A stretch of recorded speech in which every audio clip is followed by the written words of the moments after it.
ओम श्री गुरु शताय नमः। आप सभी को प्रणाम।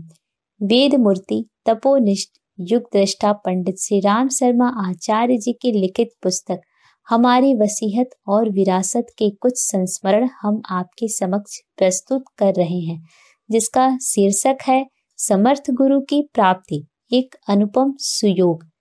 रामकृष्ण विवेकानंद को ढूंढते हुए उनके घर गए थे। शिवाजी को समर्थ गुरु रामदास ने खोजा था। चाणक्य चंद्रगुप्त को पकड़कर लाए थे। गोखले गांधी पर सवार हुए थे। हमारे संबंध में भी यही बात है। मार्गदर्शक सूक्ष्म शरीर से 15 वर्ष की आयु में घर आए थे और आस्था जगाकर उन्होंने दिशा विशेष पर लगाया था। सोचता हूँ कि जब असंख्य सद्गुरु की तलाश में फिरते और धूर्तों से सिर मुड़ाने के उपरांत खाली हाथ वापस लौटते हैं, तब अपनी ही विशेषता थी जिसके कारण एक दिव्य शक्ति को बिना बुलाए स्वेच्छापूर्वक घर आना और अनुग्रह बरसाना पड़ा। इसका उत्तर एक ही हो सकता है कि जन्मांतरों से पात्रता के अर्जन का प्रयास। यह प्रायः जल्दी नहीं हो पाता। व्रतशील होकर लंबे समय तक कुसंस्कारों के विरुद्ध लड़ना होता है। संकल्प, धैर्य और श्रद्धा का त्रिविध सुयोग अपनाए रहने पर मनोभूमि ऐसी बनती है कि अध्यात्म के दिव्य अवतार को धारण कर सके। यह पात्रता ही शिष्यत्व है, जिसकी पूर्ति कहीं से भी हो जाती है। समय पात्रता विकसित करने में लगता है, गुरु मिलने में नहीं। एकलव्य के मिट्टी के द्रोणाचार्य असली की तुलना में कहीं अधिक कारगर सिद्ध होने लगे। कबीर को अछूत होने के कारण जब रामानंद ने दीक्षा देने से इनकार कर दिया तो उन्होंने एक युक्ति निकाली। काशी घाट की जिस सीढ़ियों पर रामानंद नित्य स्नान के लिए जाया करते थे, उन पर भोर होने से पूर्व ही कबीर जा लेटे। रामानंद अंधेरे में निकले तो पैर लड़के के सीने पर पड़ा। चौके, राम नाम कहते हुए पीछे हट गए। कबीर ने इसी को दीक्षा संस्कार मान लिया और राम नाम को मंत्र तथा रामानंद को गुरु कहने लगे। यह श्रद्धा का विषय है। जब पत्थर की प्रतिमा देवता बन सकती है तो श्रद्धा के बल पर किसी उपयुक्त व्यक्तित्व को गुरु क्यों नहीं बनाया जा सकता? आवश्यक नहीं कि इसके लिए विधिवत संस्कार ही कराया जाए, कान ही फुकवाए जाएं। अध्यात्म प्रयोजनों के लिए गुरु स्तर के सहायक की इसलिए आवश्यकता पड़ती है कि उसे पिता और अध्यापक का दोहरा उत्तरदायित्व निभाना पड़ता है। पिता बच्चे को अपनी कमाई का एक अंश देकर पढ़ने की सारी साधन सामग्री जुटाता है। अध्यापक उनके ज्ञान अनुभव को बढ़ाता है। दोनों के सहयोग से ही बच्चे का निर्वाह और शिक्षण चलता है। भौतिक निर्वाह की आवश्यकता तो पिता भी पूरा कर देता है, पर आत्मिक क्षेत्र में प्रगति के लिए जिन वस्तुओं की आवश्यकता है, उसमें मन स्थिति के अनुरूप मार्गदर्शन करने तथा सौंपे हुए कार्य को कर सकने के लिए आवश्यक सामर्थ्य गुरु अपने संचित तप भंडार में से निकाल कर हस्तांतरित करता है। इसके बिना अनाथ बालक की तरह शिष्य एकाकी पुरुषार्थ के बलबूते उतना नहीं कर सकता जितना कि करना चाहिए। इसी कारण गुरु बिन होई न ज्ञान की उक्ति अध्यात्म क्षेत्र में विशेष रूप से प्रयुक्त होती है। दूसरे लोग गुरु तलाश करते फिरते हैं, पर सुयोग तक जा पहुंचने पर निराश होते हैं। स्वाभाविक है, इतना घोर परिश्रम और कष्ट सहकर की गई कमाई ऐसे ही कुपात्र और विलास संग्रह अहंकार अपव्यय के लिए हस्तांतरित नहीं की जा सकती। देने वाले में इतनी बुद्धि भी होती है कि लेने वाले की प्रामाणिकता किस स्तर की है। जो दिया जा रहा है उसका उपयोग किस कार्य में होगा, यह भी जांचे। जो लोग इस कसौटी पर खोटे उतरते हैं, उनकी दाल नहीं गलती। इन्हें वे ही लोग मूढ़ते हैं जिसके पास देने को कुछ नहीं है। मात्र शिकार फंसाकर शिष्य से जिस तिस बहाने दान दक्षिणा मांगते रहते हैं। प्रसन्नता की बात है कि इस विडंबना भरे प्रचलित कुचक्र में हमें नहीं फंसना पड़ा।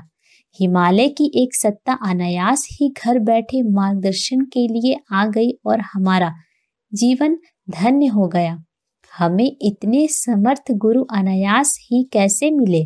इस प्रश्न का एक ही समाधान निकलता है कि उसके लिए लंबे समय से जन्म जन्मांतरों में पात्रता अर्जन की धैर्य पूर्वक तैयारी की गई, उतावली नहीं बरती गई। बातों में फंसाकर किसी गुरु की जेब काट लेने जैसी उस्तादी नहीं बरती गई, वरन यह प्रतीक्षा की गई कि अपने नाले को किसी पवित्र सरिता में मिलाकर अपनी हस्ती का उसी में समापन किया जाए। किसी भौतिक प्रयोजन के लिए इस योग की ताक छाक नहीं की गई, वरन यही सोचा जाता रहा कि जीवन संपदा की श्रद्धांजलि किसी देवता के चरणों में समर्पित करके धन्य बनाया जाए। दयानंद ने गुरु विरजानंद की इच्छानुरूप अपने जीवन का उत्सर्ग किया था। विवेकानंद अपनी सभी इच्छाएं समाप्त करके गुरु को संतोष देने वाले कष्ट साध्य कार्य में प्रवृत्त हुए थे। इसी में सच्ची गुरु भक्ति और गुरु दक्षिणा है।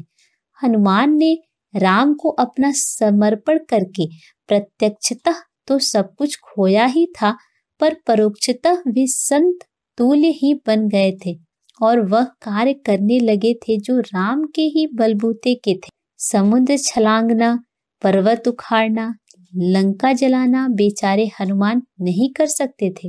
वे तो अपने सुग्रीव को बाली के अत्याचार तक से छुड़ाने में समर्थ नहीं हो सके थे। समर्पण ही था जिसने एकात्मता उत्पन्न कर दी। गंदे नाले में थोड़ा गंगा जल गिर पड़े तो वह गंदगी बन जाएगा। यदि बहती हुई गंगा में थोड़ी गंदी जा मिले तो फिर उसका अस्तित्व ही समाप्त हो जाएगा। जो बचेगा मात्र गंगा जल ही होगा। जो स्वयं समर्थ नहीं है वे सभी समर्थों के प्रति समर्पित होकर उन्हीं के समतुल्य बन गए। ईंधन जब आग से लिपट जाता है तो फिर उसकी हेय स्थिति नहीं रहती, वरन अग्नि के समान प्रखरता आ जाती है।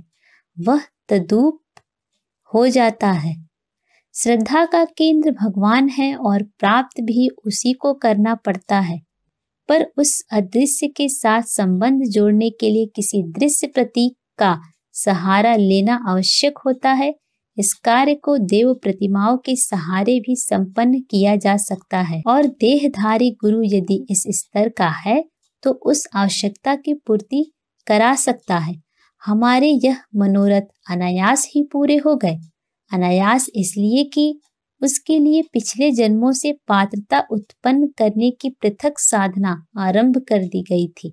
कुंडलिनी जागरण, ईश्वर दर्शन, स्वर्ग मुक्ति तो बहुत पीछे की वस्तु है।